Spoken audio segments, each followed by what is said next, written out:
할렐루야. 늘 하나님의 사랑 안에 거하는 삶, 늘 하나님의 사랑 안에 거하는 삶, 이런 제목으로 같이 은혜 나누겠습니다. 좌우 옆에 계신 분하고 이렇게 고백합시다. 늘 하나님의 사랑 안에 거하는 성도가 되겠습니다.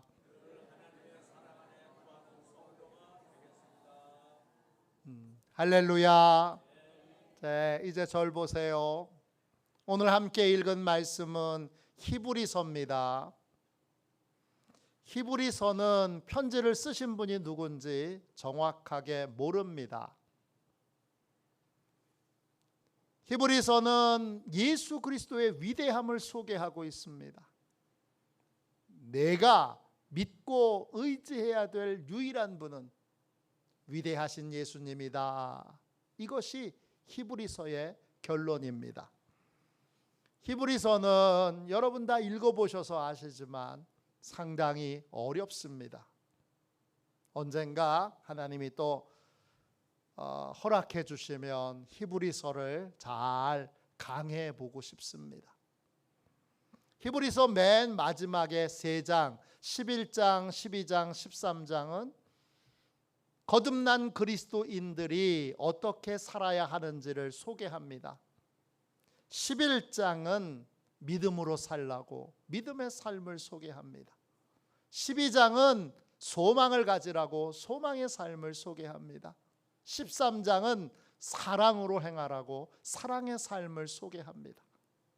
이게 히브리서의 11장, 12장, 13장이고 이것이 히브리서의 결론입니다. 오늘은 결론인 13장의 말씀을 읽었습니다. 우리는 사랑으로 살아야 합니다. 구원받은 자는 어떤 상황에서도 사랑을 멈추거나 중단하지 말아야 합니다. 항상 사랑 가운데 거해야 합니다. 오늘 히브리서 13장 1절 말씀을 보십시오. 형제 사랑하기를 계속하고, 형제 사랑 헬라어로 필라델피아입니다. 미국의 도시 이름이기도 하지요. 형제 사랑, 또 형제에게 따뜻한 친절을 베푸는 것입니다. 이걸 계속하라고 합니다. 계속한다, 이 말은 헬라어로 메노입니다. 항상 머물러 있는 것입니다. 거듭난 그리스도인은 항상 사랑에 머물러 있어야 합니다. 무엇이든지 사랑으로만 행해야 합니다. 어떤 상황에서도 사랑이 멈추거나 사랑이 떠나서는 안 됩니다. 사랑에서 떠나서는 안 됩니다. 왜 그래야 합니까? 사랑이 구원의 증거이기 때문입니다.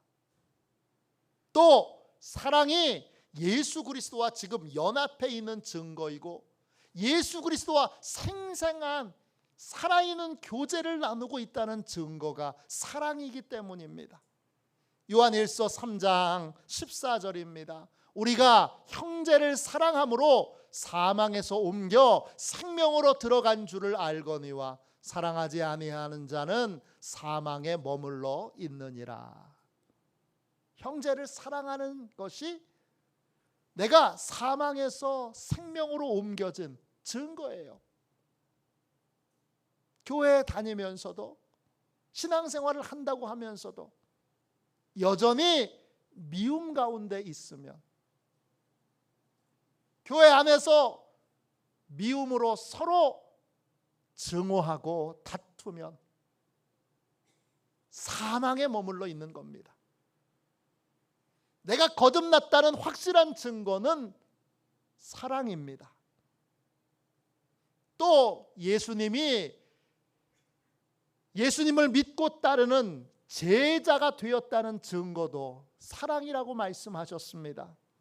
요한복음 13장 35절입니다. 너희가 서로 사랑하면 이로써 모든 사람이 너희가 내 제자인 줄 알리라. 사랑이 구원의 증거이고 예수님을 믿고 따른다는 증거입니다. 동시에 사랑은 지금 예수님과 내가 영적으로 연합해 있다는 증거입니다. 요한복음 15장에 보면 예수님은 나무고 우리는 가지예요. 열매는 가지에만 맺게 됩니다. 열매는 우리만 맺는 겁니다. 어떻게 열매를 맺습니까? 나무에서 영양분을 공급받아야만, 나무에 가지가 딱 붙어서 영양분을 공급받아야만 열매 맺을 수 있습니다. 그때 나무이신 주님이 공급해 주시는 영양분이 뭡니까? 사랑입니다. 하나님의 사랑입니다. 로마서 5장 5절입니다. 소망이 우리에게 소망이 우리를 부끄럽게 하지 아니함은 우리에게 주신 성령으로 말미암아 하나님의 사랑이 우리 마음에 부은 바 됨이니. 예수님께 붙어 있는 가지는 하나님의 사랑을 예수님에게 공급받습니다. 그래서 사랑할 수밖에 없습니다. 그래서 사랑의 열매를 맺을 수밖에 없습니다. 성령의 9가지 열매 중에 첫 번째 열매가 그래서 사랑입니다. 사랑인 구원의 증거입니다. 사랑이 예수님과 지금 연합해 있다는 증거입니다. 사랑이 예수 그리스도와 교제가 유지되고 있다는 증거입니다. 교회에 등록만 해놓고 사업이 바빠서 신앙생활을 제대로 못했던 한 남자가 있습니다. 어느 날 갑자기 심장에 발작이 일어나서 꼼짝 못하고 병원에 있다가 퇴원하여 집에 누워 있어야만 했습니다. 사업은 아내가 대신하게 됐습니다. 이 남자에게 9살 딸이 있습니다. 이 딸은 교회 학교를 다닙니다. 교회 학교에서 예배 중에 성령 세례를 받았습니다. 그리고 거듭나서 구원의 확신을 갖게 됐습니다. 이 딸은 학교에만 돌아오면 아빠를 사랑해서 아빠 방에 제일 먼저 가서 아빠가 어떤 상태에 있는지를 묻습니다. 아빠 괜찮아? 그럼 괜찮고 말고. 아빠 말을 듣고 딸은 놀러 나갑니다. 매일 그러다가 어느 날은 놀러 나갔다가 땀이 범벅이 돼서 돌아와서 아빠에게 이렇게 묻습니다. 아빠, 구원받았어요? 이 사업가는 깊이 생각하지 않고 이렇게 대답했습니다. 그럼. 아빠의 대답을 듣고 딸이 다시 밖으로 나가서 뛰어놉니다. 그런데 딸의 물음에 아빠는 마음이 불편해졌습니다. 교회 등록은 했지만 자신이 구원의 확신을 받지도 또 거듭난 적도 없었기 때문입니다. 밖에서 놀다 들어온 딸에게 아빠가 다시 말합니다. 딸아, 아빠가 지금까지 너에게는 정말 솔직하려고 노력했단다. 그런데 조금 전 네가 구원받았느냐고 물었을 때 아빠는 교회에 등록했기 때문에 깊이 생각하지 않고 구원받았다고 말했지만 아빠는 내가 진짜 구원받았는지 잘 모르겠어. 이 말을 들은 딸이 한 걸음 더 다가가서 아빠의 손을 꼭 잡습니다. 그리고 이렇게 말합니다. 아빠는 나이가 있기에 꼭 구원받아야 해요. 만일 구원받지 못하면 아빠는 지옥 가는 거예요. 이 말에 이 사업가는 큰 충격을 받습니다. 그리고 몸이 아프지만 예배 자리에 앉기도 힘들지만 용기를 내서 아내와 함께 교회에 출석하게 되고 주님께 다시 헌신하게 되고 시간이 지나면서 성령 충만을 받고 거듭나게 됩니다. 그리고 놀랍게도 병도 깨끗하게 예수님이 고쳐주십니다. 몇 달 후에 그 교회에서 부흥회가 있었습니다. 부흥회 첫날 강사님이 사람들 한 사람 한 사람에게 구원의 확신이 있는지를 묻습니다. 이 사업가에게도 이 강사가 이렇게 묻습니다. 당신은 구원받았습니까? 네, 목사님, 저는 구원받았습니다. 강사가 다시 묻습니다. 당신은 당신이 구원받은 것을 어떻게 압니까? 그러자 이 남자가 이렇게 대답합니다. 구원받기 전에 저는 수요 예배 때 간증하는 분들의 이야기에 늘 화가 났습니다. 그러나 이제는 그분들의 간증을 아주 즐겁게 듣고 있습니다.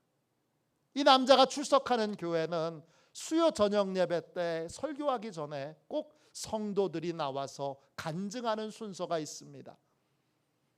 대부분은 그 순서에 간증하러 나오기를 좀 부끄러워하는데 열심히 단골로 나오는 두 노인이 있습니다. 한 분은 남자분이시고 다른 한 분은 여자분이신데 이분은 이 두 분들이 나오면 했던 얘기 또 하고 했던 얘기 또 하고 했던 얘기 또 합니다. 그래서 성령 충만받고 구원받기 전에는 정말 그 시간이 짜증이 났어요. 힘들었어요. 화가 났어요. 불편했어요. 그런데 성령 충만을 받고 거듭난 다음에는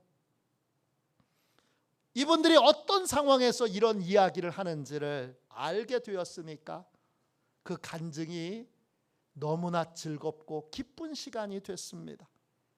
이 사업가는 자신이 사망에서 생명으로 옮겨졌다는 증거로 형제를 사랑하고 자매를 사랑하게 되었다는 것을 고백했습니다.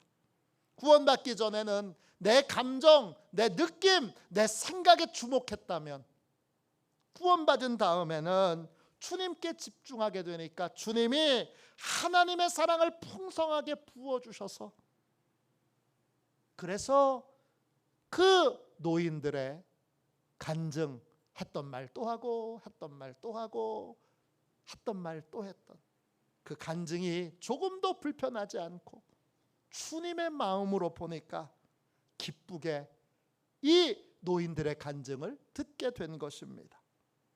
구원받은 사람은 어떤 자리에서든지 사랑에 머물러 있어야 합니다. 어떤 상황에도 사랑이 멈추거나 중단돼서는 안 됩니다. 사랑이 구원의 증거이고 내가 지금 주님과 연합해 있다는 증거이고 또 주님과 생생한 교제를 나누고 있다는 증거이기 때문입니다. 지금 사랑 안에 머물러 계십니까? 지금 사랑으로 살고 계십니까? 사랑으로 머물러 있다는 건, 사랑 안에 머물러 있다는 건 구체적으로 어떤 겁니까? 오늘 세 가지만 함께 살펴보겠습니다. 사랑 안에 머무는 것은 어떤 것입니까? 첫 번째, 무슨 일이든지 다른 사람의 유익을 위해 행하는 것입니다. 사랑의 가장 큰 특징은 자기의 유익을 구하지 않는 것입니다. 고린도전서 13장 5절입니다. 사랑은 자기의 유익을 구하지 아니하며. 사랑은 자기의 유익을 구하지 않습니다. 그럼 누구의 유익을 구합니까? 하나님의 유익을 구하고 다른 형제 자매의 유익을 구합니다. 그래서 형제 자매를 위해서, 유익을 위해서, 형제 자매가 잘 되도록 하기 위해서 열심히 일합니다. 이게 사랑 안에 거하는 것입니다. 다른 형제나 자매를 고통스럽게 하거나 힘들게 하거나 아프게 하는 일에는 참여하지 않습니다. 왜? 그건 사랑으로 행하는 것이 아니기 때문입니다.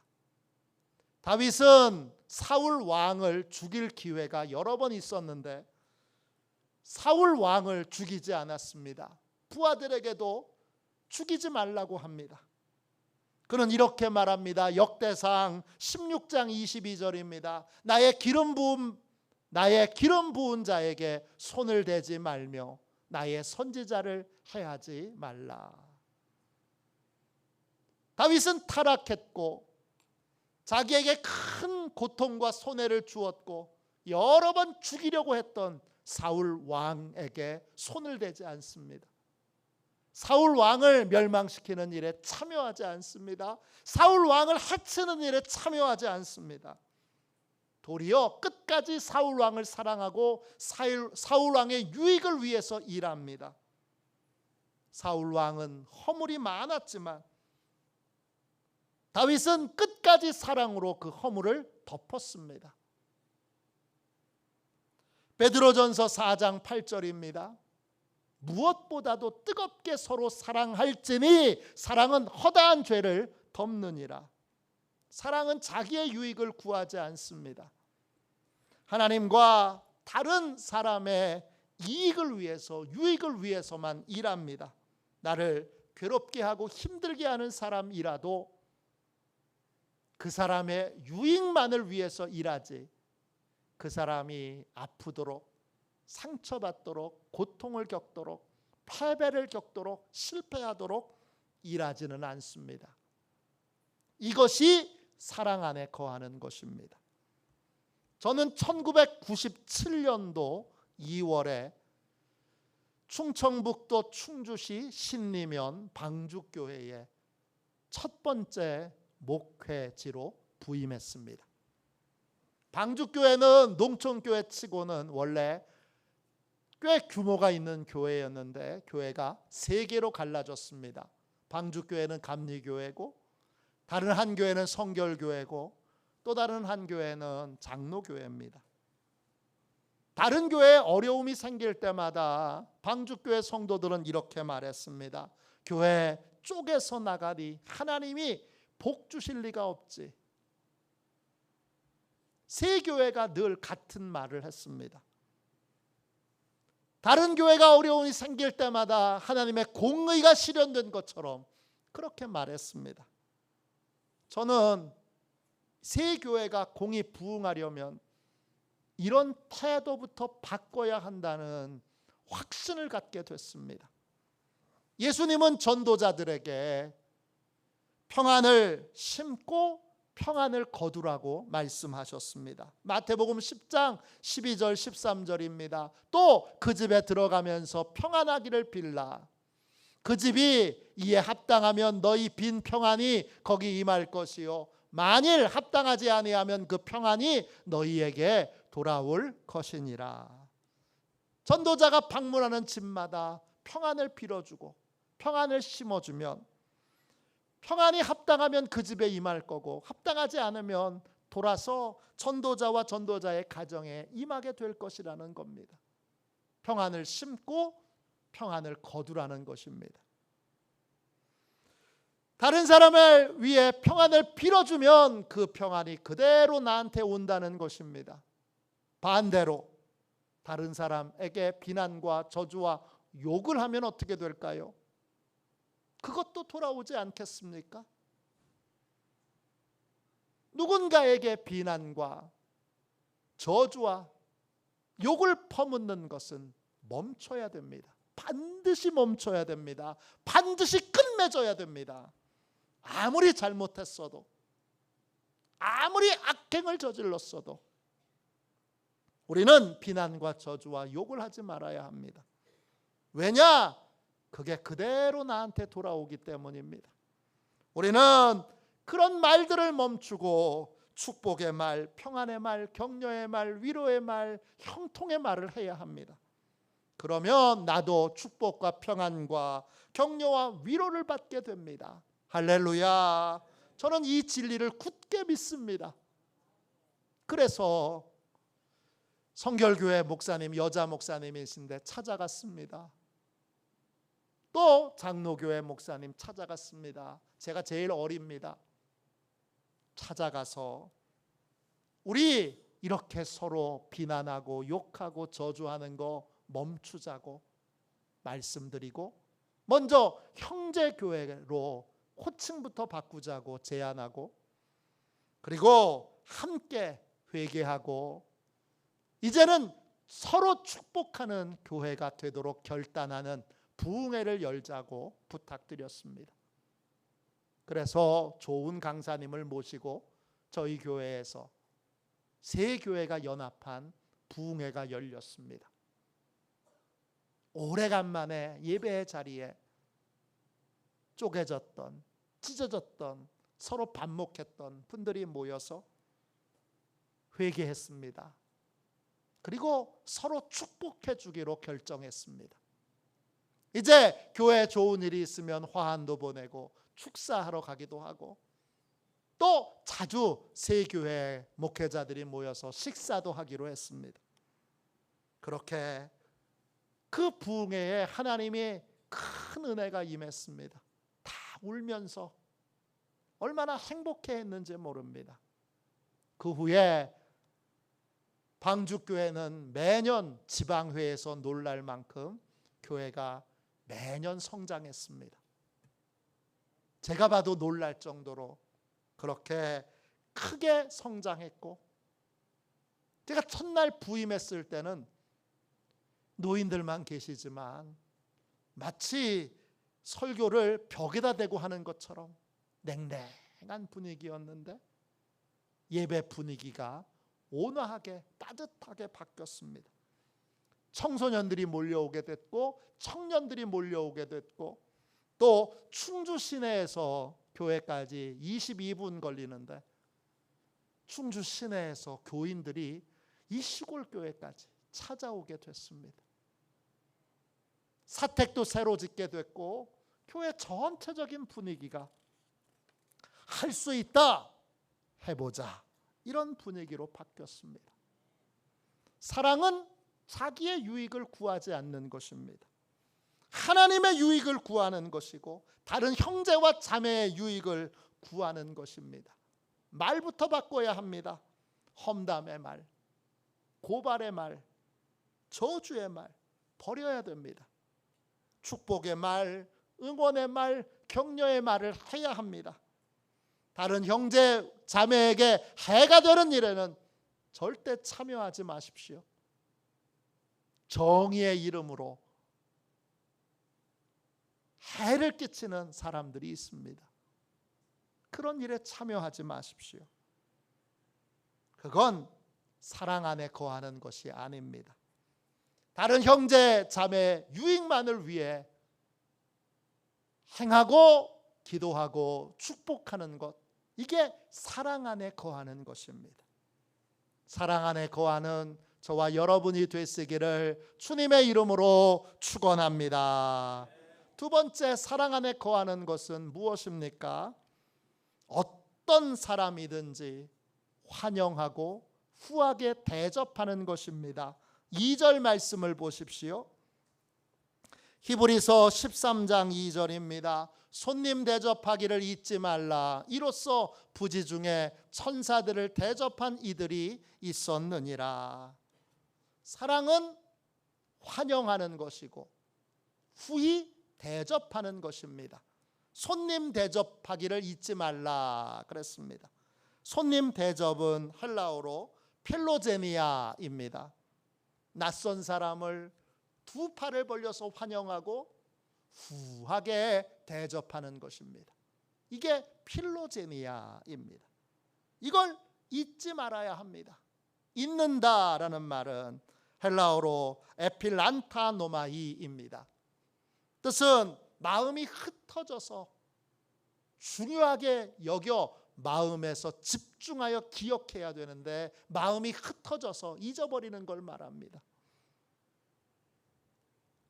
사랑은 하나님이 보내주신 사람, 그 사람을 환영하는 것입니다. 하나님이 보내주신 사람 중에 어려운 사람도 있습니다. 무례한 사람도 있습니다. 또 용서하기 힘든 사람도 있습니다. 어떤 사람이든지 하나님이 보내주신 사람들을 환영하는 삶, 후히 대접하는 삶, 이런 삶이 사랑 안에 거하는 삶입니다. 한 청년이 예배 중에 성령 충만을 받고 거듭나서 구원의 확신을 받게 됐습니다. 구원의 확신을 받은 다음에 오랫동안 왕래가 없던 친척 어르신을 거리에서 우연히 만나게 됐습니다. 이 어른은 이 청년에게 상처를 준 분입니다. 이 어른은 친척들에게 거짓말을 해서 이 청년이 친척들에게 오해를 받게 했습니다.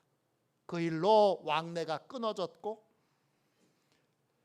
그 친척 어르신의 얼굴을 보고 싶지 않았습니다.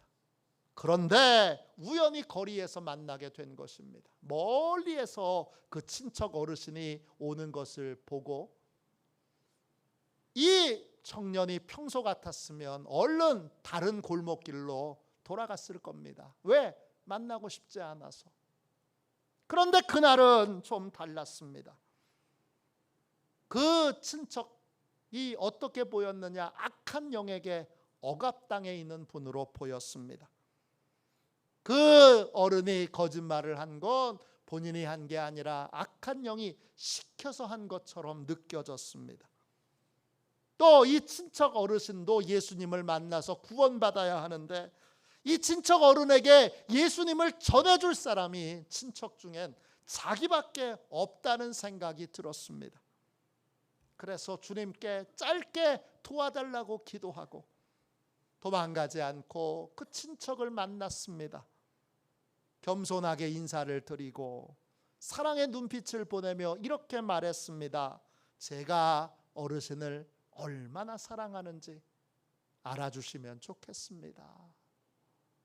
그 친척이 오래간만에 만난 청년에게 악수를 청합니다. 기쁨으로 악수를 했을 때 갑자기 이 어른이 울기 시작합니다. 힘든 일이 있으셨군요. 제가 믿는 예수님께 어르신을 대신해서 기도를 해도 될까요? 어른이 고개를 끄덕입니다. 조금 한적한 곳에 가서 간절히 그 어른을 위하여 기도합니다. 어른은 더 흐느껴 울었고 청년의 기도가 계기가 되어서 그 어르신이 가까운 교회에 나가게 됐고 신앙생활을 시작하게 됐습니다. 환영한다는 것, 후히 대접한다는 것, 그게 사랑이고 거듭난 그리스도인들은 환영해야 될 사명이 있습니다. 후히 대접해야 될 사명이 있습니다. 어려운 사람도 또 용서하기 힘든 사람도 예외 없이 환영하고 후하게 대접해야 합니다. 그래야 한다라고 믿고 그렇게 행하는 것이 사랑 안에 거하는 것입니다. 창세기 18장에 아브라함은 부지 중에 손님을 환영하여 맞이했는데 알고 봤더니 하나님이시고 천사들입니다. 그 덕분에 하나님의 계획을 알게 되었습니다. 소돔과 고모라 성을 멸망시키려는 하나님의 계획을 알게 되어 소돔과 고모라 성이 멸망하지 않도록 간절히 아브라함이 기도합니다. 그 덕분에 하나님이 천사를 보내셔서 아브라함의 조카 롯과 롯의 가정을 소돔과 고모라 성에서 구원해 내십니다. 사무엘상 30장에 보면 다윗과 다윗의 부하들의 가족들이 공격을 받습니다.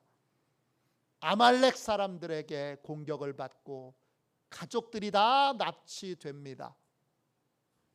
다윗이 가족들을 또 부하들의 가족들을 구하기 위해서 아말렉을 추적할 때에 우연히 애굽 소년을 하나 만납니다. 병들어 죽어가는 소년입니다. 그냥 두면 죽습니다. 쫓아가야 되는데, 빨리 가야 되는데, 이 애굽 소년 외면하고 그냥 가지 않고 다윗이 물을 주고 먹을 것을 주고 살려냅니다. 놀라운 것, 이 애굽 소년이 아말렉 사람들의 종이었습니다. 그래서 아말렉 사람들이 지금 어디에 있는지, 어디로 가야 지름길인지를 소상하게 다윗에게 알려주므로 아말렉 사람들을 빨리 쫓아가서 아말렉 사람들을 다 죽이고 그 가족들과 재산을 되찾아오게 됩니다.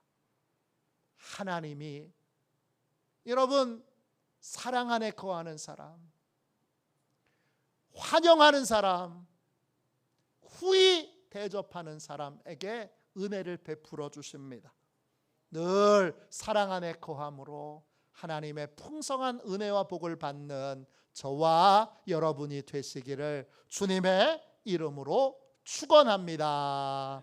마지막 세 번째로 사랑 안에 머무는 것이 어떤 것입니까? 억압된 자들을 생각하고 돕는 것입니다. 히브리서 13장 3절입니다.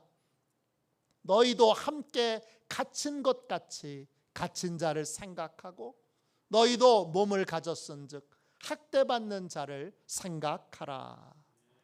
사랑은 억압받고 학대받고 고통당하는 자를 생각하고 기억하고 그들을 위해서 기도하고 돕는 것입니다. 갇힌 자는 묶인 자라는 뜻이고 감옥에 갇힌 자라는 뜻입니다. 육신의 감옥뿐만 아니라 영적인 감옥도 포함합니다.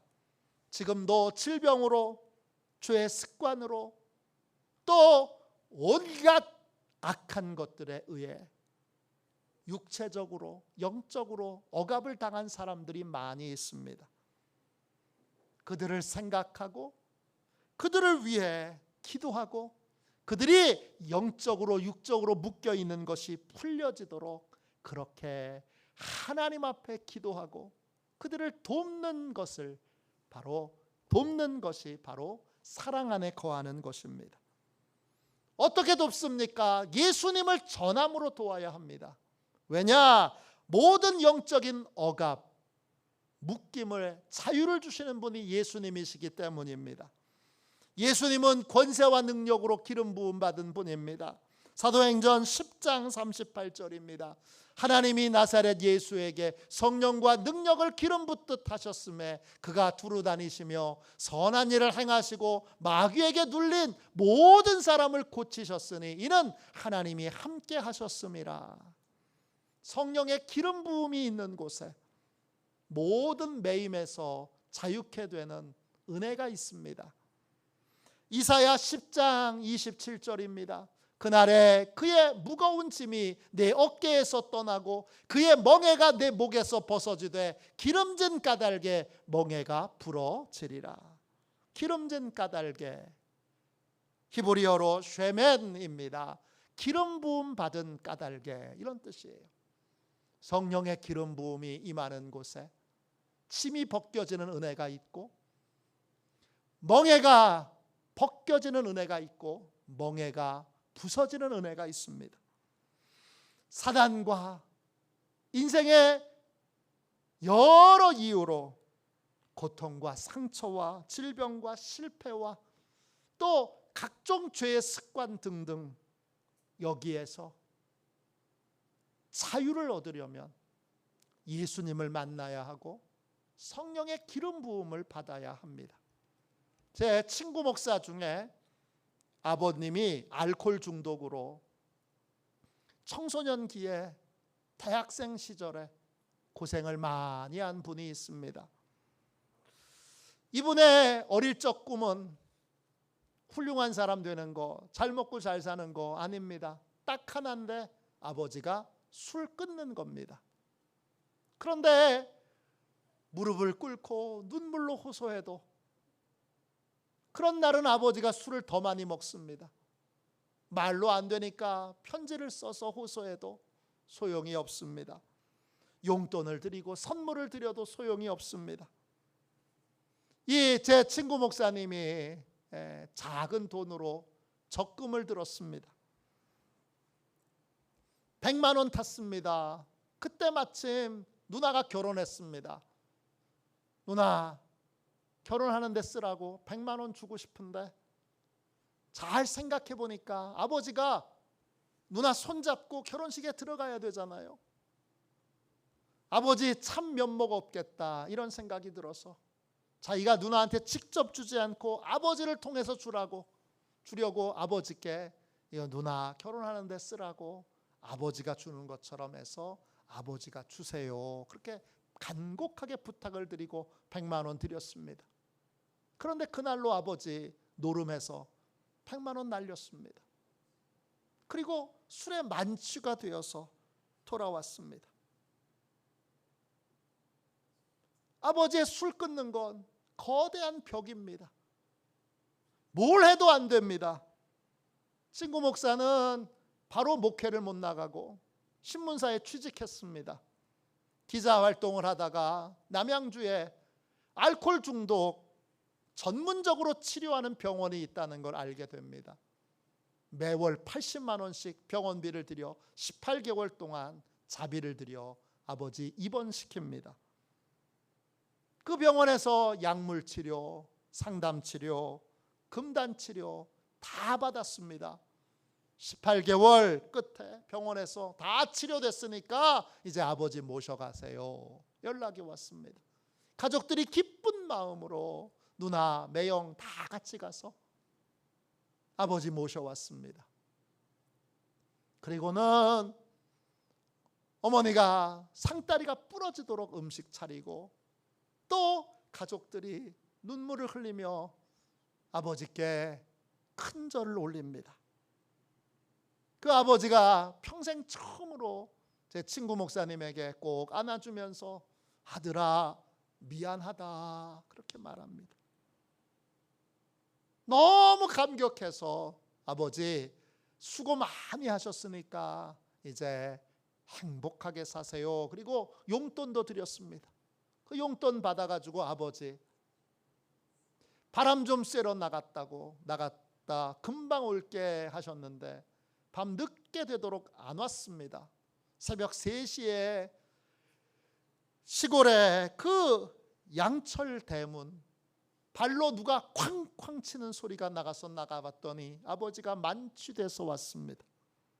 돌아온 그날, 치료가 끝났다고 돌아온 그날 만취가 돼서 돌아왔습니다. 만취된 아버지를 업어서 집으로 들이는데 눈물이 정말 멈추질 않습니다. 이 고통의 수렁에서 빠져나갈 길은 있는가? 아버지를 눕히고 죽고 싶었습니다. 실제로 제 친구 목사는 2번이나 자살 시도를 했습니다. 사는 것보다 죽는 게 더 좋은 것 같고, 사는 게 죽는 것보다 나은 게 하나도 없습니다. 도무지 어떤 소망도 보이지 않았습니다.